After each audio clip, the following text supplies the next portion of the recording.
కేంద్ర మంత్రి బండి సంజయ్ చేసినటువంటి వ్యాఖ్యలు బీఆర్ఎస్ పార్టీ ఒక రకంగా ఖండిస్తూ వస్తూ ఉంది. మొత్తానికి కేటీఆర్ను జైల్లో వేస్తాడు రేవంత్ అంటూ కేంద్ర మంత్రి బండి సంజయ్ అయితే ఒక వ్యాఖ్యలు అయితే చేయడం జరిగింది. మనతో పాటుగా రావుల శ్రీధర్ రెడ్డి ఉన్నారు. బండి సంజయ్ చేసినటువంటి వ్యాఖ్యలు ఎట్లా చూస్తారు? ఖచ్చితంగా కేటీఆర్ను జైల్లో వేస్తాడు రేవంత్ అంటూ బండి సంజయ్ మాట్లాడుతూ ఉన్నాడు. అవి తెలివి తక్కువ మాటలు, పిచ్చి మాటలు, అజ్ఞానంతో కూడుకున్నటువంటి మాటలు. ఓ కేంద్ర సహాయ హోంశాఖ మంత్రి ఇట్లాంటి పిచ్చి మాటలు మాట్లాడడం అనేది ఏందో నాకు అర్థం కావట్లేదు. ప్రజలు నవ్వుకుంటారు.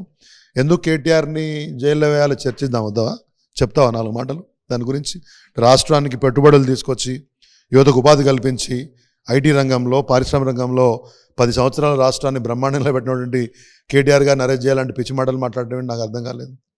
రేవంత్ రెడ్డిని విమర్శిస్తే వెంకటే బండి సంజయ్ ఊరికి వస్తాడు, వెంబటే కిషన్ రెడ్డి ఊరికి వస్తాడు. మీరు బీజేపీ కేంద్ర మంత్రులా, కాంగ్రెస్ అధికార ప్రతినిధులా? చర్చ చేద్దామా? దమ్ముంటే చర్చకు రా. ఎందుకు అరెస్ట్ చేయాలి?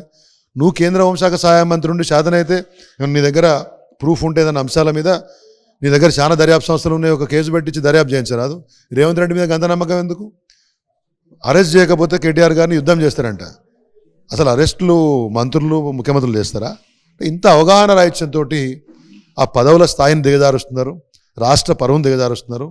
కేంద్రం నుంచి అదనంగా రాష్ట్రానికి దమ్మిడి పని చేయించే కెపాసిటీ లేని వాళ్ళు ఇట్లాంటి చెత్త మాటలు మాట్లాడతారు. దీన్ని తీవ్రంగా ఖండిస్తున్నాం. ఇటువంటి పిచ్చి మాటలు చూసే మీరు ఎన్ని మాటలు మాట్లాడినా పోయినసారి 303 ఉంటే ఈసారి 240కో ఎంతకో వచ్చింది, ఇంకోసారి ఇంకింత తక్కువ అవుతుంది. ఏదో రాష్ట్రంలో గఫ్లత్ల మోదీ గారి పేరు మీద 4 సీట్లు గెలిచారు. చేతనైతే ఓ 4 రూపాయల పని రాష్ట్రానికి చేయండి, కానీ ఇటువంటి పిచ్చి మాటలు మాట్లాడితే ప్రజలు పట్టించుకోరని అర్థం చేసుకోవాలి. బండి సంజయ్ ఒక మాట మాట్లాడుతూ ఉన్నారు, మమ్మల్ని చాలా ఇబ్బంది పెట్టారు, అట్లనే రేవంత్ రెడ్డిని కూడా ఇబ్బంది పెట్టారు, కాబట్టి ఖచ్చితంగా జైల్లో వేసే రోజు దగ్గరలోనే ఉంది, ఒకవేళ జైల్లో వేయకపోతే నేను కొట్లాడతానటువంటి మాటలు కూడా మాట్లాడుతూ ఉన్నారు. చెప్తున్నా కదా, చెప్పాడు, నిన్ను కష్టపెట్టినరు, నన్ను కష్టపెట్టినరు, కాబట్టి నిన్ను అరెస్ట్ చేసినారు, నన్ను అరెస్ట్ చేసిన కూడా ఆయన అరెస్ట్ చేయాలి. చిన్నపిల్లలు ఆటనా ఇదేమన్నా? ఎందుకు అరెస్ట్ చేస్తారు? అంటే ఏమన్నా ఏమంటారు ప్రశ్నపత్రాలు లీక్లో ఉండాలి కేటీఆర్ గారు? లేకపోతే ఏమన్నా ఎమ్మెల్సీలకు పైసలు ఇచ్చే దగ్గర దొరికిపోయిందా? ఏం మాటలు మాట్లాడతారంటే నాకు అర్థం కాదు. పిచ్చి మాటలు కాకపోతే ఇవి. కాబట్టి ఇది పూర్తిగా బాధ్యతారహితంగా మాట్లాడడం. ఒక కేంద్ర మంత్రి ఇట్లా మాట్లాడడం ఏందో బీజేపీ తెలుసుకోవాలి, వాళ్ళ స్థాయి ఏందో వాళ్ళు తెలుసుకోవాలి. ఇది జనం నవ్వుకుంటున్న స్పృహ లేకుండా పూర్తి స్థాయిలో బీజేపీ, కాంగ్రెస్ రాష్ట్రంలో ఒక అవగాహనతో పనిచేస్తూ బీఆర్ఎస్ పార్టీని బలహీనపరచాలనేటువంటి ఒక పథకం, ప్రయాస తప్పితే మరొకటి కాదు.